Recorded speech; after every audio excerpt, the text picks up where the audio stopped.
People who live in chocolate cities, like my little burg of Wilmington, Delaware, they often take a kind of perverse pride in these lists that come out frequently, or these magazine stories that come out frequently that name this city or that city the most dangerous city in America. That's what happened in Wilmington not too long ago when Newsweek had a cover story that said where they declare Wilmington, Delaware was Murder Town, USA. So as you can imagine, this was the subject of some conversation on local TV and radio over the following couple weeks. And I turned on one of the local public access channels, and I saw the editor of the editorial page of the local paper, Gannett Daily.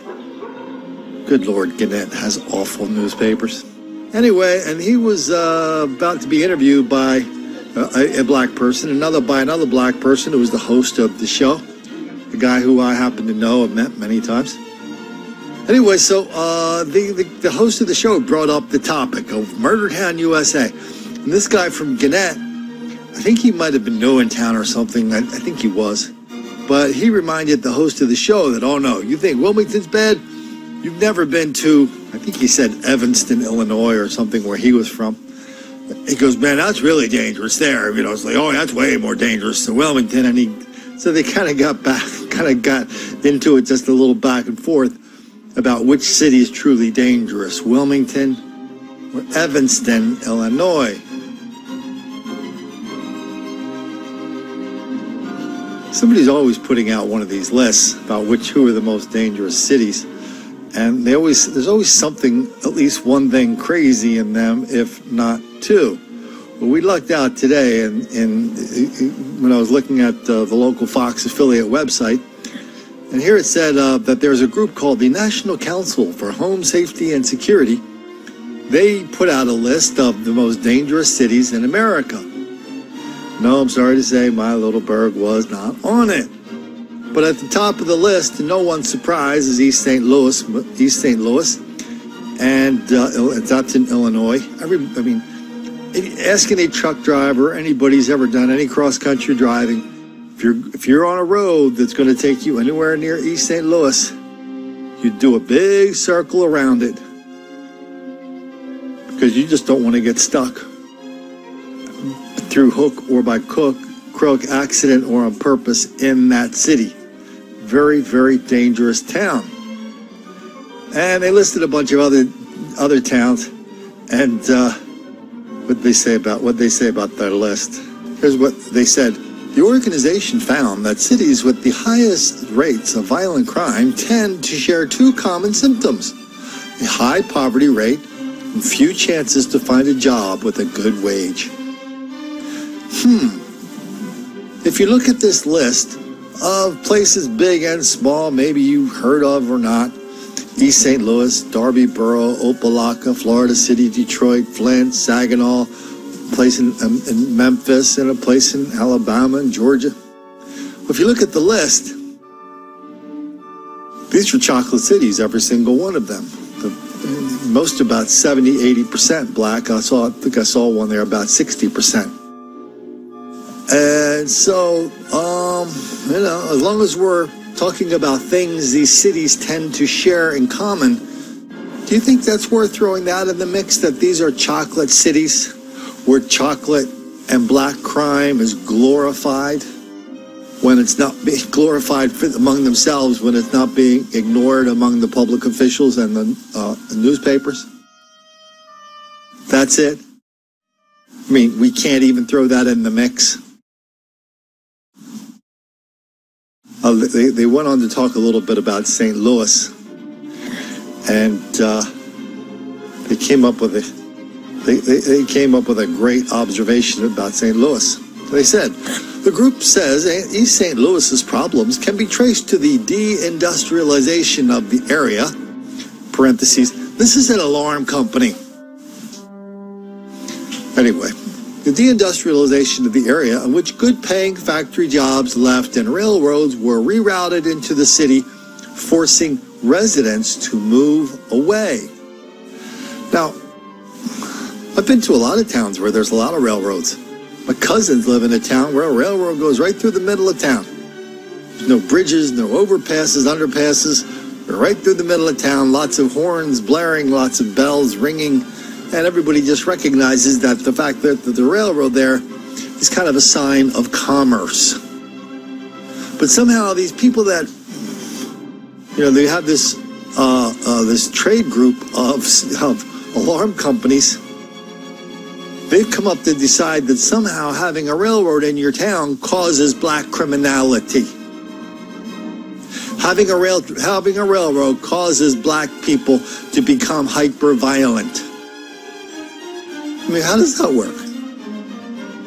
My cousins live in a little town. There's nobody's ever clunking each other on the head in that town, Lebanon, Pennsylvania.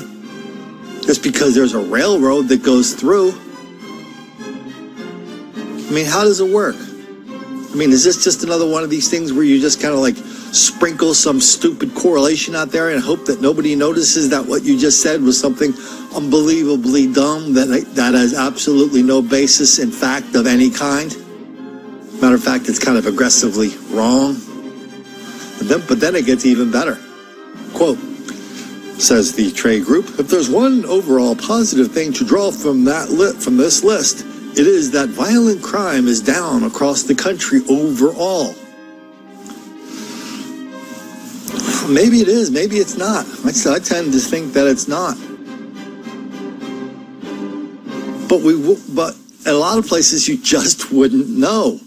You don't have any idea what kind of crime is going on in these chocolate cities.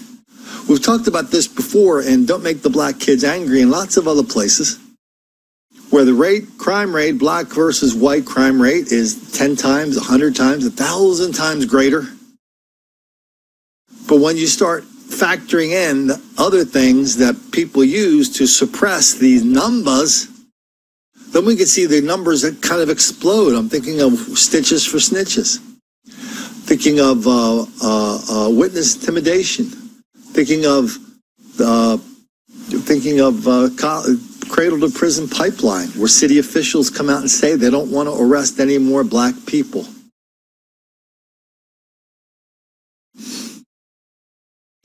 And now we go over to Baltimore, where despite themselves, they kind of like let the cat out of the bag. So in Baltimore is just the latest city where they've been installing these shot spotters, things we've talked about and Don't Make the Black Kids Angry. And one of the first places they ever installed a shot spotter, everybody was quite surprised to learn that of the 100, for every 100 shootings that shot spotter identified as taking place, only 10 between like 9 and 15 or maybe 10 were being reported to the police. There's all this crime and violence that nobody's reporting. Is that a white thing too? Or is that just something happening in just black neighborhoods? And what would happen if we started factoring those numbers into the phony baloney numbers? What would happen if we factored real shot spotter numbers into phony baloney numbers that the cops produce for us on a regular basis? Man, these numbers of black criminality already as bad as you can imagine would just explode. So down in Baltimore, they kind of inadvertently let the cat out of the bag when they said, oh yeah, we're really going to fight crime with the shot spotter. And yeah, in Baltimore, we don't expect it to be any more different than all the other cities where they do shot spotter, where anywhere from 1 in 6 to 1 in 10 shots are reported. Wow.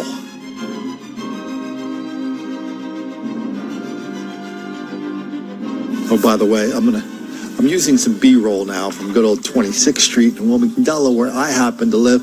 I'm going to do a story about the B-roll that you're seeing now, but I couldn't fit it all into one thing.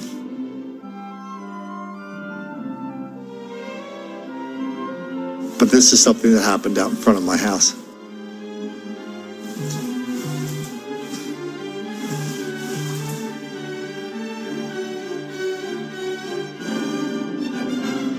So here we got these alarm companies bragging about crime going down when there's when if it is going down, it's just a coincidence. Way more likely that it's going up. Those are the numbers. And we got people taking pride in the fact that they live in a chocolate city with lots and lots of high crime. Then we have other people just making up stories. Well, yes, a railroad came to town and that forced all the black people either to leave or to stick around and commit voluminous amounts of crime. Then you look around from, side to side and go, did anybody just realize, like, what I just said has no basis in fact whatsoever?